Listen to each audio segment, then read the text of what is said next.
Welcome to our third Lenten podcast of this season. I am Jeremiah Childers. And I'm Amber. And we are so glad that you've joined us for another podcast. We have been on this journey to redemption over the last couple of weeks. We have looked about God's redemption from oppression in our first week. Last week we talked about forgiveness. We talked about the story of Joseph. Yeah. And this week we are going to talk about the story of redemption through new beginnings. And I love the idea of starting over. It's kind of a biblical theme that kind of goes throughout the biblical narrative of new beginnings for those. Whether it's like somebody like Abraham, who gets called out of him and his wife being barren to be a new family. In their older years. Much older years. Yeah. And then you have other stories throughout the biblical narrative where people are given a second chance. And our story today is a story of second chances and new beginnings in the midst of extreme loss. So before we get to the story, Amber, when you think about new beginnings in your life, where have been some seasons of new beginnings for you? Well, I think starting my career at the hospital was a new beginning, and I've been reflecting on how that has looked over the last 19 years, and how much I've grown as a person, as a chaplain, as well as a colleague and a part of an interdisciplinary team. And I think a new beginning when we got married. Yeah. Learning to live with someone, which was great, honestly. And then having Lily is a new beginning. Becoming a mom and how terrifying that was. I just have been reflecting on that when we left the hospital and crying myself, saying, I don't know what we're doing. Can you please let us stay? And I know I experienced that with a lot of the moms that I work with at the hospital. And I've really been in a fresh beginning, a second part of my life now. And I've really been reflecting on what that looks like and where I want to go with that after having cancer and being cancer-free for 2 years now, and also entering midlife. Yeah. And it's a transition. It is. How about you? Yeah. Well, one of the things I think about in my life, but I think in anybody's life, a lot of times new beginnings happen in transitional periods. And transitional periods can be both good things and they can be negative things. Mm-hmm. So a good transition would be someone who graduates high school and goes to college. It's a big transitional period. It's a new beginning. You start a new education.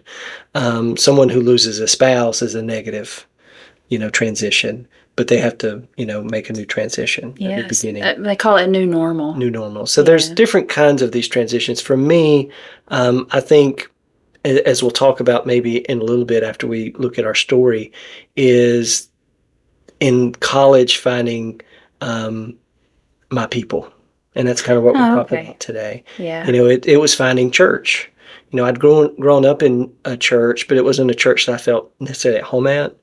But finding the church I felt at home at, with the people I felt at home at, and really finding a new family.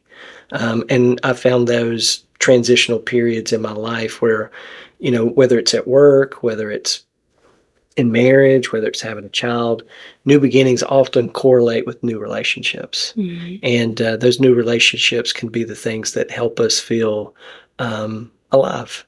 And as we'll talk about today, well, it's belonging too. Yeah. And belonging is a way, for many of us, we think of redemption so much in our individual, like it's an individual me and God. But redemption is for, as God will talk about, for the whole world. And part of that is, the redemption we find is that we are called to live together and to be together. And I think relationships offer a sign of redemption, especially out of loss or out of hurt or out of broken relationships. So today, for us, we're going to look at the story of Ruth. And when you think about the story of Ruth, and we're going to look at it from maybe a different perspective than traditional, but when you think about the book of Ruth, so if you read your Bible, The book of Ruth comes right after the book of Judges, and it's kind of a story. It's an individual story that kind of leads us into the next story of First and Second Samuel, which is the story of David. So that's where it's located. It's during this tribal history of Israel is its location. So when you think of the story of Ruth, the book of Ruth, what comes to your mind? Well, she stayed with Naomi after her husband died, who was her mother-in-law. Yeah.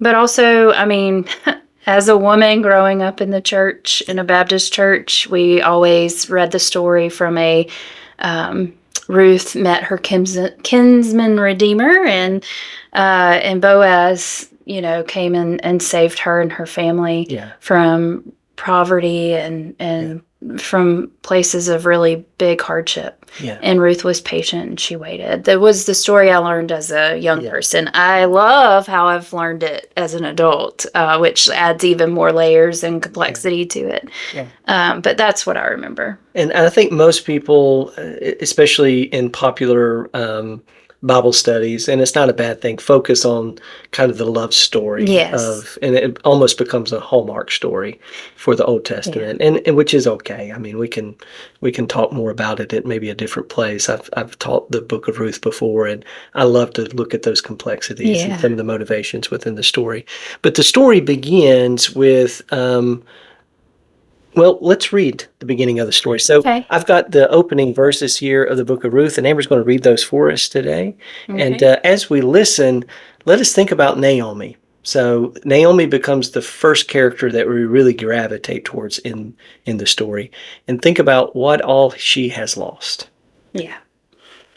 In the days when the judges ruled Israel, a severe famine came upon the land. So a man from Bethlehem in Judah left his home and went to live in the country of Moab, taking his wife and 2 sons with him. The man's name was Elimelech, and his wife Close enough. was Naomi. Their 2 sons were Mahlon and Kilion. They were Ephrathites from Bethlehem in the land of Judah. I usually do better with I know. this. I'm so sorry I gave you that passage. Yes, it's okay. And when they reached Moab, they settled there. Then Elimelech died, and Naomi was left with her 2 sons. The 2 sons married Moabite women. One married a woman named Orpah, and the other a woman named Ruth. But about 10 years later, both Mahlon and Kilion died. This left Naomi alone without her 2 sons or her husband. So Naomi has followed her husband during this time of famine to the land of Moab, and they essentially become what we might call today refugees. Mm-hmm. They have to immigrate because of starvation to a new place. They end up settling there with their 2 sons. Their sons get married, and immediately bad things start to happen. It's already been bad enough that you have to leave your home to go to a foreign place. But now, and to live with foreign people, which in Israel was always a fear of contamination of, your faith and different things like that. But here they've moved, the men married 2 outsiders, the sons do. The father dies, 10 years go by, and then the sons die. And one of the things we notice within the story is there are no children between those sons. So 10 years of not having children, that would be its own stress within the culture. So as this happens, we can only imagine how Naomi feels. She has lost everything. Not only that, she's become super vulnerable. Because in her day, if you did not have a son or you did not have a husband to be there for you, being a widow in that culture, you really didn't have a whole lot of options. There was nothing for you to claim as your own. And to live in a foreign place like that made you even more vulnerable. So she decides she's going to go back home. So Naomi decides to return back to Judah, to Bethlehem, and she tells her daughter-in-laws, Orpah and Naomi, stay. You don't owe me anything. And as they begin their journey together, this future uncertain, Orpah ultimately decides to turn back. She understands she's probably got more options with her kinsman than she does with Naomi's. But then Ruth remains. And this is kind of the part of the story I want us to focus on, is how Ruth starts a new beginning with Naomi through a commitment. So would you read the rest of our passage, Ruth 1:16 through 17? Yes. Do not press me to leave you, to turn back from following you. Where you go, I will go. Where you lodge, I will lodge. Your people will be my people, and your God my God. Where you die, I will die, and there I will be buried. May the Lord do thus to me, and more as well, even if even death parts me from you. So Naomi makes this beautiful promise. Ruth makes this beautiful promise to Naomi that she will never leave her. She will never abandon her, that, her lot is fully within Naomi's lot. And, within a story of two women, that's a beautiful image. It almost sounds like, vows that, a husband and wife would make, and that nothing's going to separate us from each other. Yeah. So any And I'll success, take care of you, yeah, and you will take care of me. any success one or the other has, they share. Any hardships, they share. And I think that when we think about new beginnings, the new beginning for Naomi and the new beginning for Ruth starts when they make a commitment to each other. And then if you read the rest of the story, we're just going to simplify it. Do you want to tell a little bit more of what happens? Or? No, I've read scripture, you tell. Okay. So they get back to the homeland and they begin to glean off the fields. Mm-hmm. And there's this sense of, maybe because in that culture, if you had let's say, if you had a spouse, a husband died, then the brother would have to take mm-hmm. the wife and have to give her a son that could be the inheritance for the son. Well, both brothers have died, so that can't happen for Ruth. So the other thing would be to find someone within the clan, within the kinsman of the tribe, that would come along and do that for her. And what they find is there are candidates, but the candidate they really want is Boaz. Now, Boaz is older, but Boaz pays attention to Ruth as she's gleaning in the fields. And one of the things we see within the narrative is Naomi takes a special interest in making sure that Ruth and Boaz get together. And you can continue to see each other. You can read the story about going to the threshing floor. It's probably not as PG as most people make it out. We'll just say that.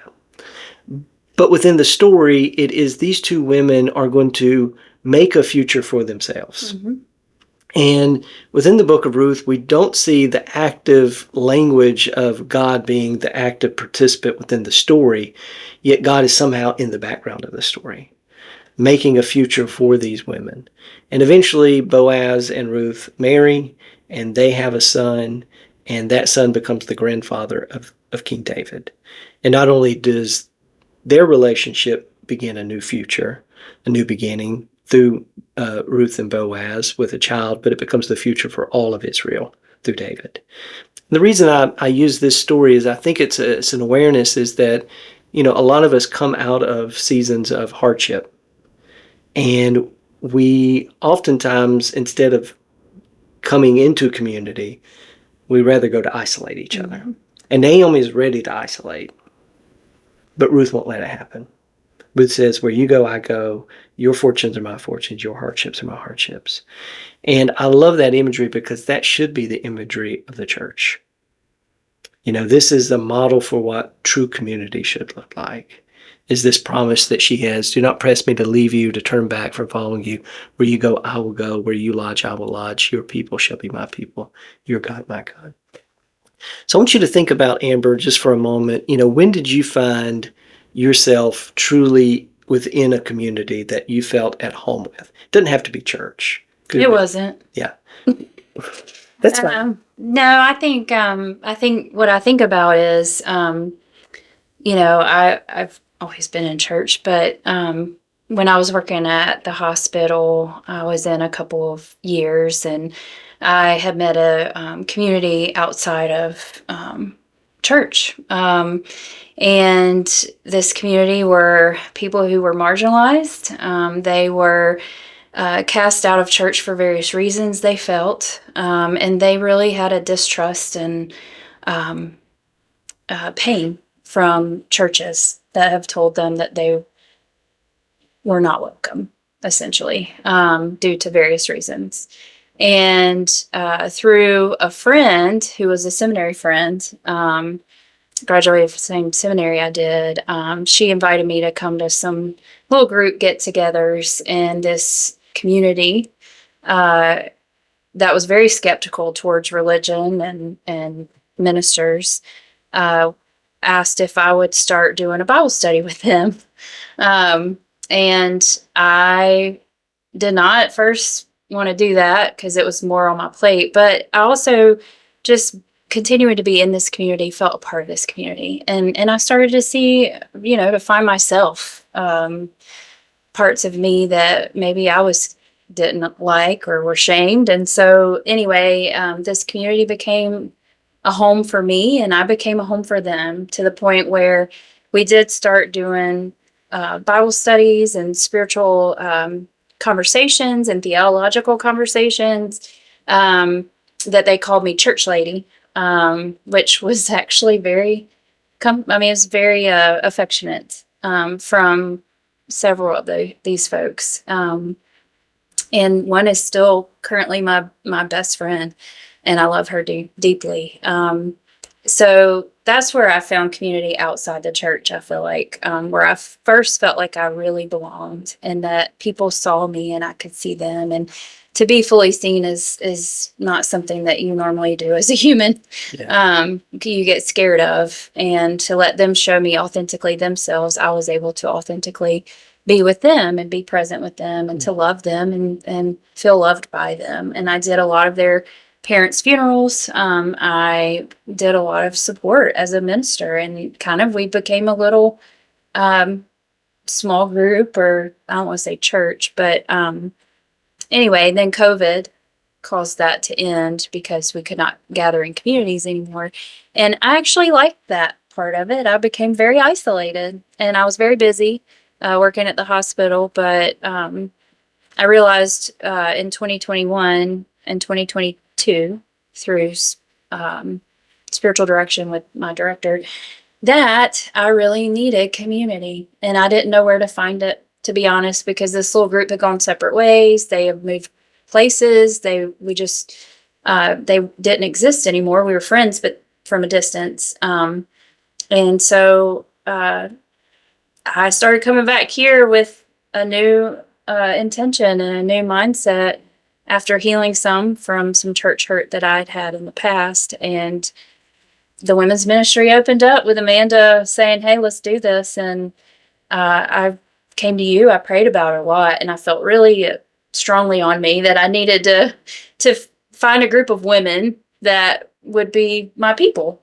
Mm-hmm. And it was hard because we're all different, and we are very diverse in a lot of different theologies and politically and things like that, but we love each other. And I honestly, Jeremiah, did not think that would be possible in church. Mm-hmm. And this women's group, I adore them.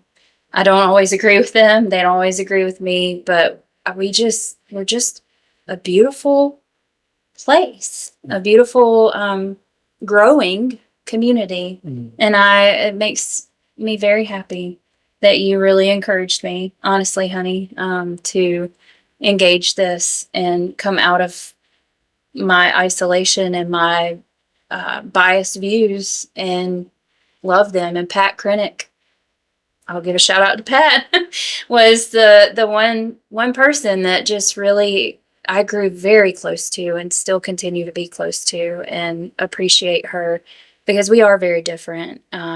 And that difference has brought us closer together. And we would have very good conversations through my recovery from my bilateral mastectomy. And she would just come and bring lunch, and we would just have some really thoughtful and deep conversations. And I just fell in love with her, and fell in love with the idea of creating this women's ministry that we have now. Yeah. We can only imagine, the differences that Ruth and Naomi have, a Moabite and an Israelite, and a Moabite who's grown up with different gods and food and culture, yet they come together. And that's the beautiful image of the book in Acts, is that the book of Acts is a church that is so diverse, yet God is working in it to bring it closer and closer together. And in a world where we live, it seems like if you are different, we want to divide each other. Yeah. And Jesus is always the one who comes and brings people together. And I began to feel that way, I think, in college. Going to the church I went in college, we had a college group that wasn't huge. We were probably about 10, 15, but we were really close. And we had all sorts of different backgrounds, all sorts of different perspectives on things. Yet we just learned to love each other and care for each other. And one of the things as I thought about this story and I thought about your story, I didn't put it in our Lenten devotion, but there was a moment in my life when I realized how important the church really is. So in 2008, I had my fourth open heart surgery. And I had, when I was in the hospital in Winston-Salem, I had people that came from my grandparents' churches that I knew. I had people come from the church that I grew up in. I had the people come from the church that I went to in college that came to visit. And I had the people that came from First Baptist Shelby that I was interning at the time. So over four churches represented, five really, representatives from those churches came and visited me in the hospital. And some drove 2-3 hours. And in that moment, it realized how big the church really is. And how, one person can feel love from so many people. And it's one of those memories I'll go back to occasionally, and it helps me think about, the way that I want to love others in the church.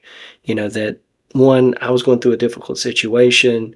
It was one that I really didn't want to talk about. I didn't want to acknowledge, just health issues. And we'll talk more about health issues in a future one when we talk about redemption for healing.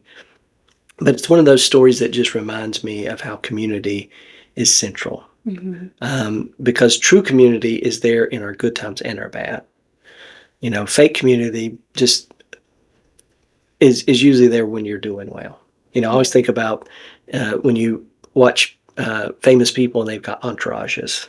Yeah. They're there when the good time Well, is. it's surface level. Yeah, but true community is there, like Ruth says, I'll go with you wherever you go. Wherever you lodge, I'll lodge. All of those kind of agreements. And those really model for us what the relationship that God has with us. God's with us on our good days and our bad. God loves us when we're doing well and when we're not. God is honest with us when we don't want to hear it, but God is compassionate and merciful when we don't deserve it. And that's really what true community is supposed to be. You can be who you are and be accepted, but you're also going to be challenged to grow and to become better. And within the story of Ruth and Naomi, they love one another so that they make their lives better together. And I think that's a beautiful image of what church can be. But that's not just church. It could be, you as a representative of Jesus make that kind of community at your work. You make that kind of community at your school. You make that kind of community in your home. It doesn't have to be an adult to do it. It could be a youth that leads their family to being more stable within a family. I've seen that happen. Those are the kind of things when we think about this story and think about redemption through new beginnings, is that we become an agent of Christ in the communities we live. The community you found through work was one that it wasn't there, but you became an agent of Christ to them. And they wanted to create it. Yeah. And true communities. They had hope again. Yeah. In that. In true communities, whether it's church, whether it's family, true communities are always looking to build meaning and purpose. And in that meaning and purpose for Ruth and Naomi was for a future, but it was more than just a future. It was for a hope. Yeah. And each of us, I think in church, we are looking for meaning and purpose in God. And that's where Dr. Moore, when he preaches, when we do Bible studies, all that sort of stuff, we're looking for the audible, the mental understanding of meaning and purpose. But we live it out within the community. And we show that meaning and purpose, not only with each other, but with ourselves and our community. So I think it's important for us to think about how important community really is as a part of our redemption. I think, too, for me, what came to mind, and you said something, and I tried to hold on to it, and I forgot it. But perimenopause is hard. But I was thinking about how we can get in our own way of being a part of community. Yeah. Like with our biases or our past hurts and whatever gets in our way of being fully a part of that community, and how it's hard for us to see when we get in our own way. Yeah. And so being aware of what's going on in us that's keeping us from becoming a part of something that's greater than us. Yeah. And I say that because I appreciate how you've helped me get out of my own way, to be honest, and be a part of something that is bigger and can really be a gift. Yeah. One of the things we've talked about in our Sunday school class, I give an example. When you come into a community, the question you should always ask is, one, where is Jesus in the community? And how am I relating to Jesus when I relate to XYZ? And I love when Jesus shows up in any space. Jesus always takes the form of the servant. He always calls his disciples to let them think of themselves less than the other. And I think that's a great way to think about when you're in relationship with other people, is to always look for their needs before you look for your needs.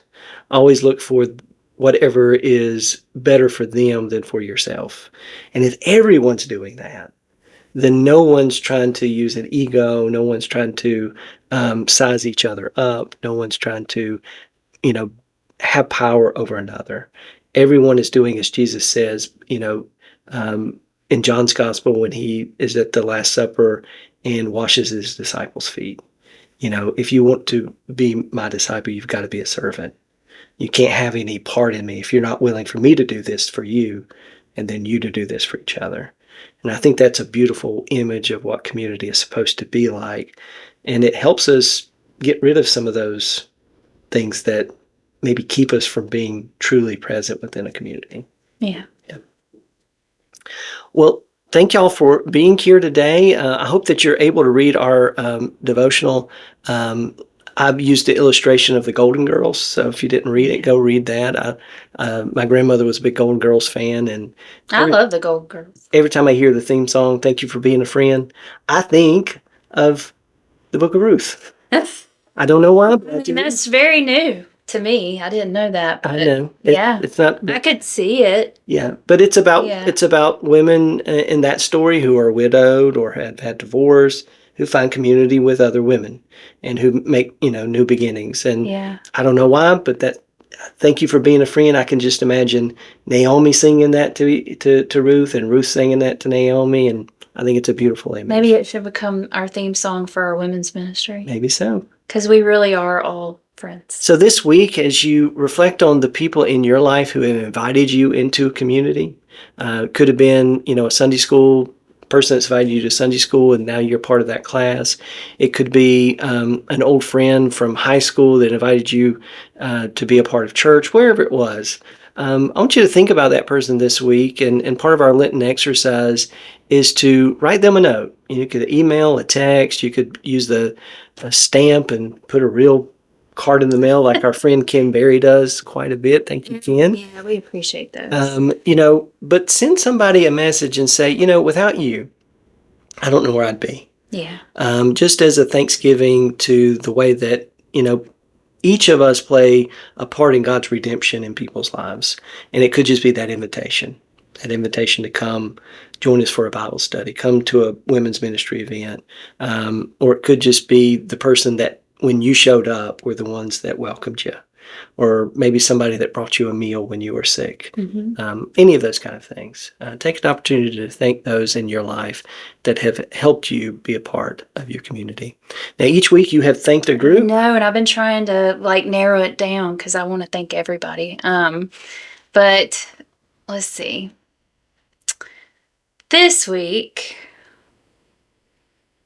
well, I want to thank Sarah Hanks and our children's ministry and Kelly Kirksey and all of the volunteers because our kids, just to see all the kids Sunday morning and our children's choir is growing two with new kids from the community that Wednesday night we had our Wednesday night we had a whole bunch of new kids, and we couldn't do that without our volunteers. So our children's ministry volunteers, I want to say thank you to them, especially Wednesday night. Those that teach Sunday school, you nursery are workers, children's nursery church workers, children's church workers. April and Pam helping me with the children's choir.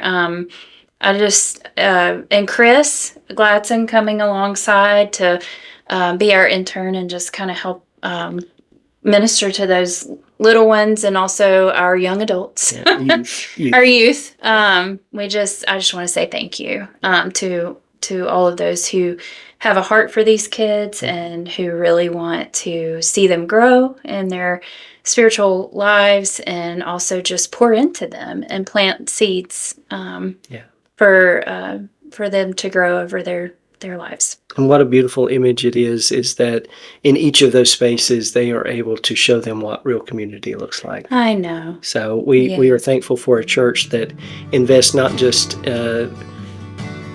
but invest in the future of our church through our children. And not just our church, but we know that many of them will grow up, move other places, but they'll always remember. I remember church being as a kid, and it's beautiful memories. I felt very safe, and I felt very loved.